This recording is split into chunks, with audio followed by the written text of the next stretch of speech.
Picture this, it's 3 a.m. in the morning and you find yourself struggling to sleep, heart racing from all of the caffeine, scratching your head while staring at your laptop screen. Why? Because you know you have a pharmacology exam the next morning and you're still stuck on chapter 2. And the next morning when you get to school, you tell everyone that you didn't sleep last night, and everyone will be like, wow, you're so hardworking. Does this sound familiar? This, my friends, is what hustle culture looks like. It's a narrative that praises exhaustion as ambition and stress as a sign of success. Today I want to challenge this culture, not because ambition is wrong, but because we started trading our health and our happiness for an illusion of success. I'm certain that a lot of us, including myself, are very well familiar with hustle culture.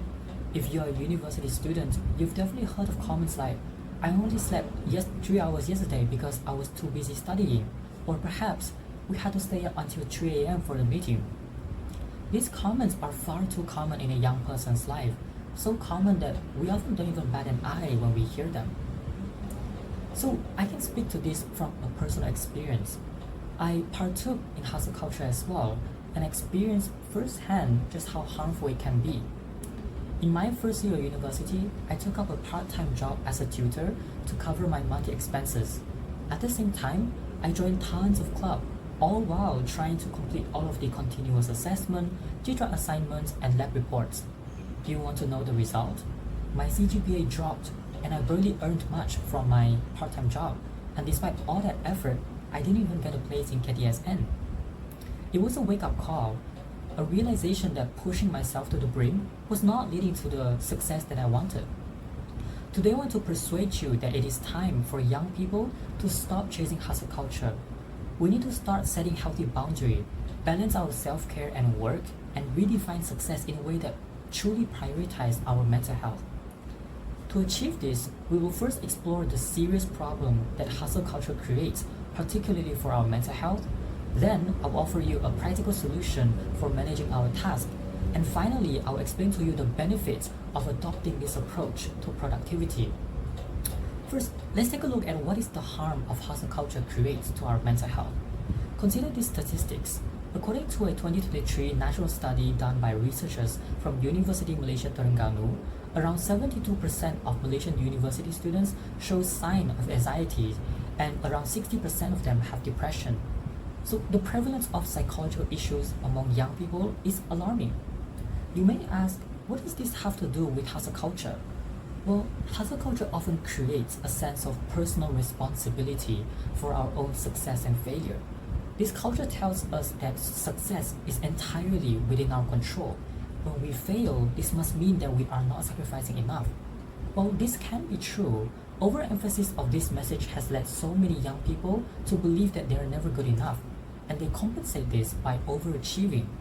Not only that, lack of social activities, leisure time, sleep, and exercise all make anxiety and depression worse. Don't take my words for it. A study conducted by researchers from Lampung University in 2023 found a direct positive correlation between hustle culture and psychological distress. To put it simply, hustle culture praises those who sacrifice everything in the pursuit of success. From this, it's not hard to see why so many young people struggle with mental health. Now, it's time to explore what are the practical ways that we can use to combat hustle culture. In times of hardship, reaching out is incredibly important. It can be to your friends, your family, or a therapist. But beyond that, we still need practical tools to deal with the overwhelming task on our hands. And one solution is to learn how to set realistic and achievable goals for ourselves based on our abilities. We have to avoid biting off more than we can chew. And sometimes this means that accepting we cannot have everything we wish for right now. Instead, we must prioritize tasks based on their importance and urgency. Every time you're faced with multiple tasks, ask yourself, which task is the most important and the most urgent? This approach is known as the Eisenhower Matrix, developed by Dwight D. Eisenhower. He was the 34th President of the United States, and he was a 5-star general during the World War II and the Supreme Commander of the Allied Expeditionary Force in Europe. So he clearly understood managing huge responsibilities. He categorized tasks into 4 quadrants based on their importance and urgency. First, there are tasks that are both important and urgent. This must be done immediately because they are critical to success.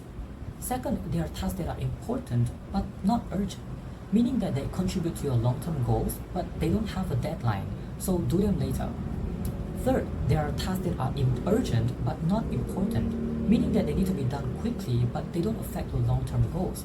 So Eisenhower suggested us to delegate them, meaning that you can share the task with others in your group to ease the load. Finally, there are tasks that are neither important nor urgent. These are simply distractions, and Eisenhower's advice was clear. It is to delete them. Now let's look at just how effective the Eisenhower matrix is. When we start rearranging our tasks according to this matrix, something cool happens. We no longer have to multitask frantically or overwhelm ourselves with tons of work. This allows us to complete our tasks more efficiently, more productively, and most importantly, with our well-being intact. This isn't just limited to individual success. This same method is used by many professionals and businesses to maximize their productivity. For example, research by Robert C. Posen in 2019, who was a senior lecturer at MIT, showed that professionals who focus on their most important tasks are 25% more productive compared to those who multitask or engage in low-priority work. This isn't just anecdotal, it is a proven strategy for sustainable productivity and well-being. So remember, the problem isn't ambition itself. The problem is the glorification, the belief that self-sacrifice is the only path to success. To stop chasing hustle culture, it is not to put down every goal and ambition, but it is to strive for a balance between self-care and responsibility, redefining success and prioritizing what has been neglected. So far, we've talked about the damaging effect of hustle culture on our mental health, explored practical methods like the Eisenhower matrix, and seen the benefits of adopting a more balanced approach. So what can you do starting from today? I urge each of you to take a moment and honestly assess yourself, your relationship with work and success. Are you truly thriving or just surviving? Let's commit to challenging the narrative that tells us our worth is measured by our exhaustion. Let's redefine success not by how many hours we sleep, but by how well we thrive while pursuing our goals. Hustle culture is a systemic problem.